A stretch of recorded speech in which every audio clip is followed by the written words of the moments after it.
Hello traders, Gary Wagner for Trending Markets, July 21st, 2015. Just before 11 o'clock in Honolulu, 5 o'clock in New York. We have some reversals going on in the market, kind of counter to the trends that we have seen over the last couple of weeks. Starting with the dollar, you've got the dollar trading lower on the day.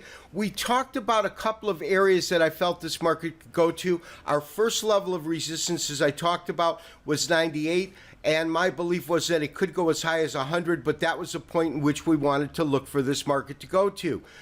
As you can see, 98 was definitely, at least short term, where we got a little bit of resistance, because we're now trading at 1728, off about 78 points on the day. And when we look at the particular candlestick pattern that we get, and let's go ahead and blow that up, we absolutely have a variation off a three-river evening star. Let me go ahead and kind of highlight that for you. When we look at this, you've got a long green candle. You've got a star gapped in the center, followed by a long red candle. Now, in order to take this call as a basic candlestick pattern, you would absolutely want to get confirmation, and confirmation of this particular candle type would simply be a red candle, meaning a day in which the market closes lower than the open, with a lower low and a lower high. It would look something like this, and it could be of any length. This would be your confirming candle, and that would really initiate a sell signal or a trigger in the market. We would issue that by way of a special trade alert. We just finished doing our gold broadcast, and as you know, we got long gold. It is a risky trade at best, but nonetheless, I felt there's some real opportunities there to catch that bounce. On the counter day, we're also looking at oil. Oil back over $50 a barrel at 50.36. And so we'll chart a little bit about what we're looking at. But when we look at our daily chart, let's go ahead and pull one up here, or create a daily chart if we don't have one. In terms of different areas, first of all, you can see the slow decline as the market comes in, but we're at about 58.58, and really, in terms of finding a technical area or rationale behind $50, what we want to do is basically draw a line across this and look at how this market has reacted. You can see that there was still a little bit of support coming in as this market slowed down. It just drifted a little bit below that. But we're going to have to see. I think that we could see this market continue to head lower. I don't think we finished this downside potential, but at least for the day, we do have crude oil trading up, although nominally up about 21 cents.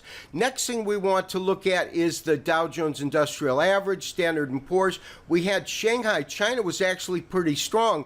But what we've seen time and time again in the equities markets is really been this glass ceiling, as I think I labeled it the other day. We got to crack through this glass ceiling, which is the series of tops that we have above 18,000, I believe at 18,200, 18,100, right in that area. We have not been able to break below that, and in fact, we have had nothing but a wall of resistance each time the market has tried to penetrate that price point. Same thing with the Standard & Poor's. That is trading off about 14 points on the day at 2107.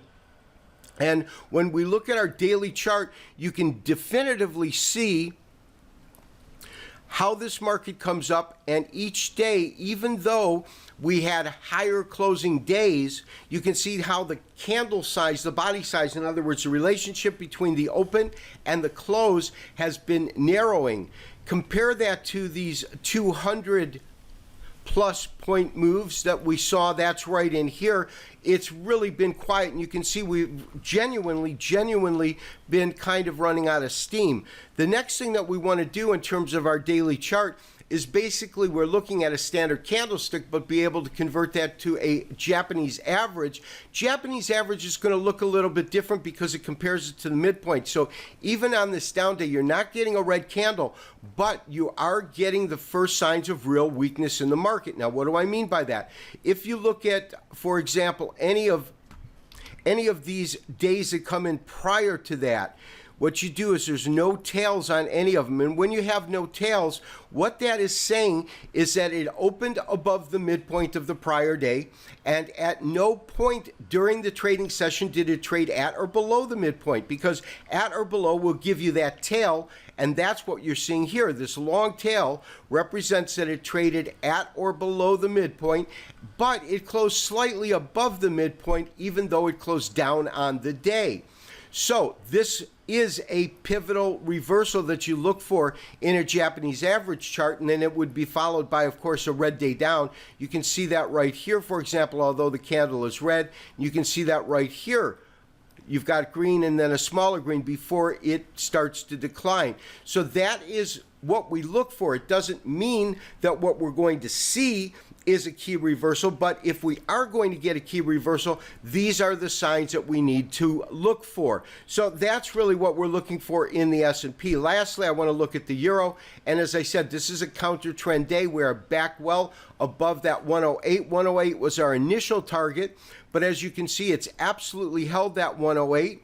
The low that we got was roughly 108.15 is the way I see it, to maybe 107.83. I'm just looking at the cursor. When we look at our moving average, convergence, divergence, we are moving back into the potential for a sell, but we haven't gotten that sell. In terms of a straight candlestick pattern, it's almost a piercing line. You wouldn't take it without confirmation, but we could have, in fact, exhausted the trends that we have been talking about and moved into kind of counter trends in all of the markets that we're looking at, which means that we might see a little bit of weakness in the dollar. We might see some strength in the euro. We might see some strength in the crude oil market, and we might see some weakness in the Standard & Poor's. We might see some strength in gold, as we talked about. Those are the different markets that we're looking at. We are staying flat except for our initial position that we took out in gold. All of our traders that are in trending markets are also following us on the gold forecast.